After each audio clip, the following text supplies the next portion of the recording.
우리는 올 한 해가 시작할 때에 1월 1일 혹은 그 전날 12월 31일에 많은 이런 계획과 또 기도를 하면서 기독교인이라면은 신앙으로 더 열심히 2018년을 살아야겠다고 우리는 마음을 먹었을 것입니다. 그리고 하나님께 복을 받아서 올 한 해도 정말 잘 지냈으면 하는 그 소망도 품었을 것입니다. 그렇게 되었다면 신앙의 성장이 이루어졌고 또 하늘의 복을 누리는 삶을 살게 되었다면 그보다 더 좋은 삶은 없을 것입니다. 정말 신앙적으로 보면은 완벽한 삶이라 할 수 있는 것이죠. 하지만 그렇지 않게 되었다면 신앙은 성장하지 않고 퇴보하고 또 어떤 좋은 것을 받지 못하고 안 좋은 경험들을 많이 하게 된다면은 우리는 기운이 빠질 수밖에 없습니다. 그리고 특별히 신앙에 대해서 우리는 회의감을 품게 될 수밖에 없습니다. 뭐 이거죠. 열심히 믿었는데 온 마음으로 믿었는데 왜 내 몸은 아프게 될까? 왜 내 건강은 점점 나빠질까? 정말 열심히 하나님을 믿었는데 왜 점점 돈은 계속 부족해지는 걸까? 정말 집을 위해서, 가족을 위해서, 친척들을 위해서 간절히 기도했는데 왜 우리 집은 항상 싸움이 있고 왜 여러 가지 어려움이 있을까? 또 그렇게 좋았던 친구들과는 왜 점점 멀어지게 되는 것일까? 회사 생활은 왜 이렇게 어려워지는 것일까? 이 정도에 이르게 되면은 우리는 예수님을 믿어도 아무 소용이 없다는 결론에까지 도달할 수 있게 됩니다. 소용이 없다.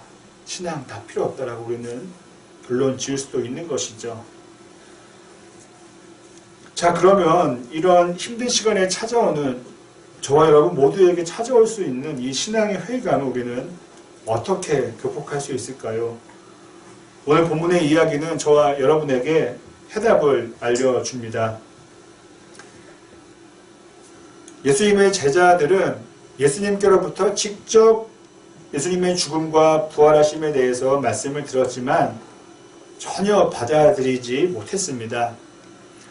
누가복음 18장 34절의 말씀을 보면은 제자들의 반응이 나와 있습니다. 제가 읽어드리겠습니다. 그런데 제자들은 이 말씀을 조금도 깨닫지 못하였다. 이 말씀은 그들에게 그 뜻이 감추어져 있어서 그들은 말씀하신 것을 알지 못하였다. 이 말씀은 바로 부활의 말씀이었습니다.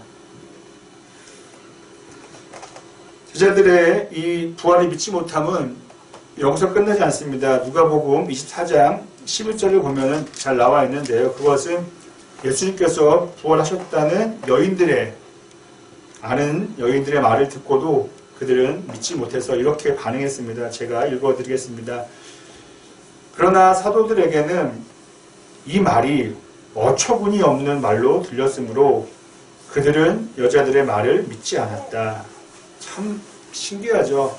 사도들, 제자들에게는 부활이 어처구니 없는 말로 들렸다는 것입니다. 지금 저는 두 가지 말씀을 드리면서 이 이야기를 한 사람들이 예수님을 모르던 그리스 사람들이나 로마 사람들이나 터키 사람들이나 이방인들의 이야기가 아닙니다. 그리고 예수님을 싫어하고 박해했던 유대 몇몇 종교 지도자들에 대한 이야기도 아닙니다. 이것은 예수님과 함께 지내고 함께 살았던 제자들이 했던 발언들입니다. 결론은 우리 부활을 믿지 못합니다. 여기서 우리가 알 수 있는 것은 예수님을 진짜 믿는 것은 너무너무 어렵다는 것입니다. 제자들은 예수님을 통해 진리를 배웠어요. 삶의 모든 궁금증에 답을 줄 수 있는 진리를 배우고 또 무엇보다 놀라운 기적을 직접 보았죠. 아마 제자들은 예수님께서 죽은 사람도 우리가 잘 아는 나사로도 살리신 것을 보았기 때문에 예수님께서 죽으신다는 것은 처형당하신다는 것은 아마 상상도 하지 못했을 것입니다. 아니 그렇게 진리를 알고 계시는데 놀라운 기적을 일으키시는데 어느 누가 감히 예수님을 해할 수 있겠는가. 그리고 설령 죽게 되신다 하더라도 그 자리에서 곧바로 살아나실 거야 라고 생각했을 수도 있을 것입니다. 여러분 한번 잠깐 상상을 해보겠습니다. 예수님께서 십자가에서 죽으셨어요. 그런데 정말 5분 만에 아니 곧바로 숨을 거두시자마자 살아나셨어요. 이왕 부활하실 거면은 곧바로 하셨으면 얼마나 좋았겠습니까? 그러면 제자들은 당황하거나 정말 공포감에 떨지 않았을 것입니다. 그러나 그런 즉각적인 부활은 있지 않았습니다. 예수님께서는 부활은 하시긴 하셨지만은 시간이 걸렸고 또 그 전에 십자가에서 비참하게 피 흘려 죽으심을 당하셔야만 했습니다. 그 모습을 바라봤던 제자들의 마음은 어땠을까요? 분명 모든 기대와 희망은 물거품처럼 사라지게 되었을 것입니다. 여러분 제자들은 어떠한 사람들이었습니까? 살아왔던 모든 삶을 포기하고 새로운 삶으로 예수님을 따랐던 제자들이었습니다. 그 제자들의 삶이 허망하게 끝이 난 것이죠. 비록 그들의 목숨은 살아있었지만은 그렇게 따랐던 지도자가 죽었는데 스승이 세상을 떠났는데 무엇이 더 의미가 있겠습니까? 오늘 본문 21절에 보면은 제자들의 심정이 어떠했는지를 잘 알 수 있습니다. 제가 읽어드리겠습니다. 우리는 그분이야말로 이스라엘을 구원하실 분이라는 것을 알고서 그분에게 소망을 걸고 있었던 것입니다.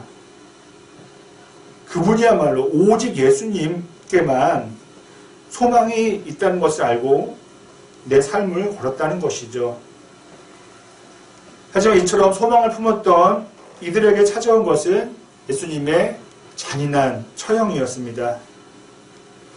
저는 설교를 준비하면서 영화 속 한 장면을 떠올려 보았습니다. 너무너무 정말 무시무시하고 잔인한 장면이 나오잖아요. 아마 현실적으로는 더 무서웠겠죠. 제자들이 멀리서 그 장면을 봤다면요, 우리가 흔히 말하는 트라우마, 저는 그 이상의 이 심리적 고통을 그들은 겪었을 거예요. 마치 이거 같아요. 예수님께서 십자가에 돌아가시는 모습을 보면서 내가 사랑했던 부모님이 처형당하시는 것, 내가 사랑했던 가족이 처형당하는 것, 내 친구가 처형당하는 것, 그것과 더 적진 않았을 거야, 그 고통이요. 정말 심하게 말하면 제정신을 찾기는 참 어려웠을 것입니다. 오늘 본문에 등장하는 2명의 제자는요, 우리가 잘 아는 12명의 제자는 아니었습니다. 제자들은 많았는데요. 12명의 제자들이 대표적인 제자들이었죠. 이 2명의 제자들은 오늘 본문에 나오는데요. 그 중에 한 사람의 이름만 성경에서는 알려줍니다. 바로 그의 이름은 글로바였습니다. 남자 이름입니다. 이 두 사람은 예루살렘에 있다가 자신들의 집이 있는 엠마오라는 마을로 걸어가고 있었습니다. 성경에는 그들이 왜 길을 떠났는지에 대해서는 말해주지 않습니다. 그냥 글로 갔다는 것이죠. 하지만 저희가 생각해 볼 수 있는 것은 스승께서 모든 소망을 갖고 계신 분께서 죽으셨는데 더 이상 예루살렘에서 제자로 사는 것은 의미가 없다고 판단 내려졌기에 그들은 살던 곳으로 엠마오라는 동네로 돌아갔다고 우리는 충분히 상상해 볼 수 있습니다. 엠마오, 그전에 살던 곳, 우리 이렇게 의미를 생각해 볼 수 있습니다. 엠마오는 그냥 동네 이름일 수도 있겠지만은 예수님을 모르던 삶을 살던 지역, 예수님을 믿지 않았던 그 삶의 동네, 그곳으로 다시 가고 있었다는 것입니다. 그냥 우리의 표현을 한다면은, 나 예수 안 믿을래. 나 교회 안 다닐래. 이거라고 할 수 있는 것이죠. 그런데 이때 부활하신 예수님께서 그들에게 나타나 주셨습니다. 이건 정말 영화 속 장면이에요. 나타나셔서 그냥 같이 길 가는 동행인 척하고 옆에 다가가신 거예요. 그런데 성경을 보면은 그 글로바와 다른 제자는 눈이 가려져서 예수님을 알아보지 못했다고 알려줍니다. 그러다 저녁이 되어서 예수님과 두 제자는 저녁 식사를 하게 되었습니다. 바로 그때 제자들의 눈이 열려져서 부활하신 예수님을 알아볼 수 있게 되었습니다. 정말 눈물이 날 정도로 반갑고 또 놀라웠을 것입니다. 하지만 예수님께서는 바로 그 순간 그 자리에서 사라지게 되셨습니다. 참고로 이 장면에서 우리가 알 수 있는 것은 예수님은 훌륭했던 예언자 혹은 나사로처럼 죽었다가 살아난 사람만이 아니라는 것이죠. 여러분, 성경이 무슨 동화책이거나 공상 과학 영화처럼 여길 수 있겠지만은 한 존재가 그 자리에서 있다가 없어졌어요. 이거는 예언자나 어떤 사람이 할 수 있는 게 아니잖아요. 하나님의 아들이셨기에, 신이셨기에 가능했다는 것이죠. 그렇게 된 상태에서 글로버와 다른 제자는 식사를 더 이상 할 수가 없었습니다. 식사를 멈추고 그들은 곧바로 다시 예루살렘으로 걸어갔습니다. 그 거리는 아주 먼 거리가 아니었습니다. 그들은 예루살렘에 있는 베드로를 포함한 11명의 제자를 만났고요. 또 다른 이들도 함께 있었던 이들도 만나게 되었습니다.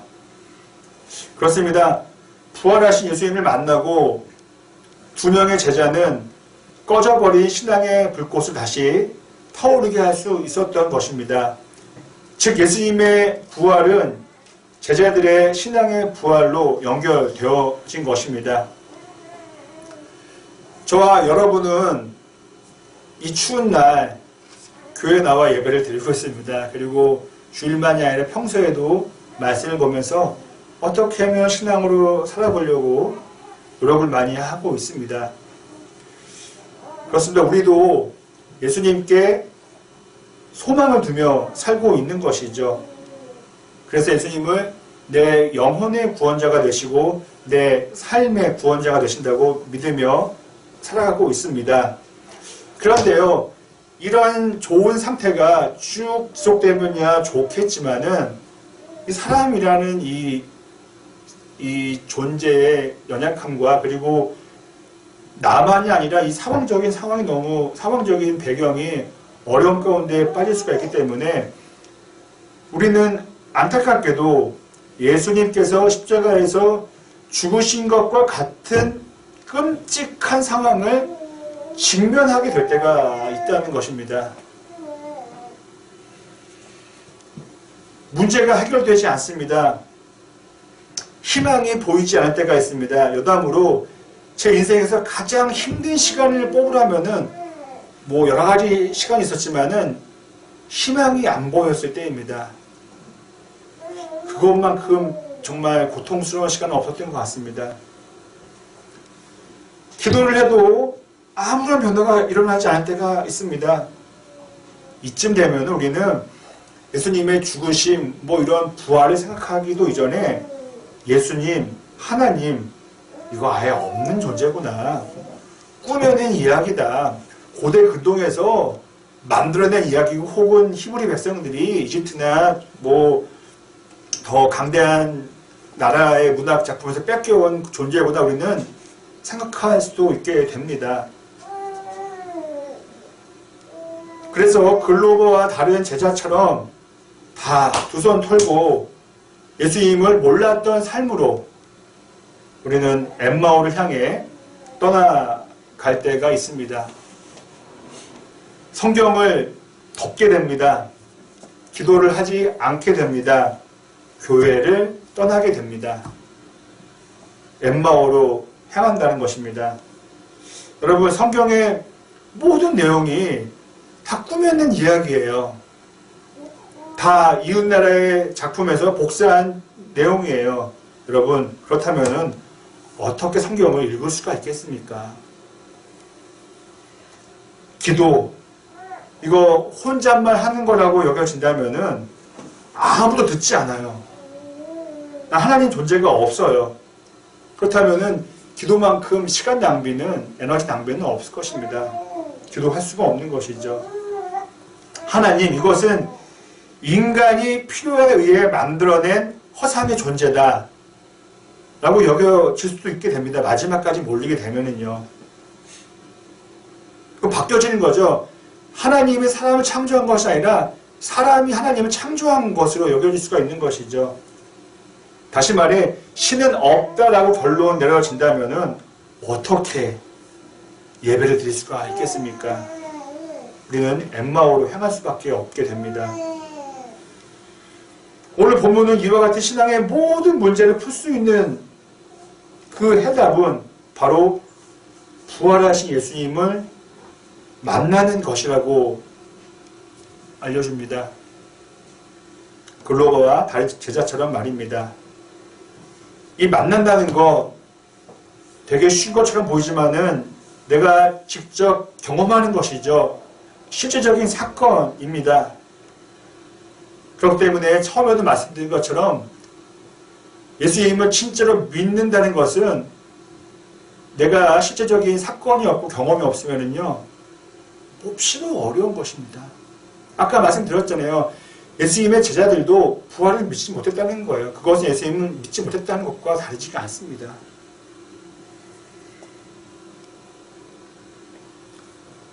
소망을 잃은 채 걷고 있는 저와 여러분, 저희가 그런 상황이라면은 예수님께서 찾아오셔서 우리와 함께 걸으면서 이야기를 나눠주셔야 우리는 문제를 풀 수가 있습니다.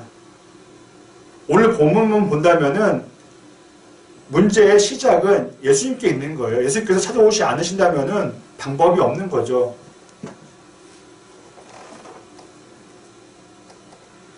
그렇게 예수님께서 우리에게 오셔서 두 제자에게 오셨던 것처럼 우리에게 오셔서 우리 안에서는 도저히 찾을 수 없었던 해답을 제시해 주셔야 합니다.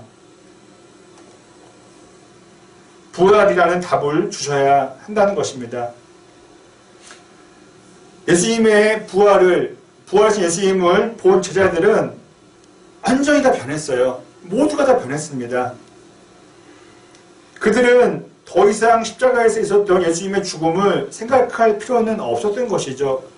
그 경험과 기억은 너무도 안타까운 것이지만은 부활로 다 잊을 만큼 해결된 것이죠. 부활이라는 빛은 죽음이라는 어둠을 전부 다 몰아낸 것입니다. 여러분, 부활은 무엇입니까? 죽음에서의 생명이죠. 죽었다가 살아나는 것인데, 이것을 또 다시 말한다면은 안 좋은 모든 상황이 좋은 상황으로 바뀐다는 것을 우리는 부활이라고 할 수 있습니다. 몸이 아픈 상태에서 몸이 낫게 되는 것이 부활인 것이죠. 사이가 안 좋았는데 좋아지는 것이 부활인 것이죠. 내 눈물이 웃음으로 바뀌는 것이 부활입니다. 그리고 부활은 이 땅에서의 죽음을 다음 세상으로의 영생으로 바꿔주는 역할을 합니다. 여러분, 이제 이틀 남았어요. 올 한 해는요. 그런데 올해 12월 31일이 하루가 끝나면은 곧바로 2019년 1월 1일이 됩니다.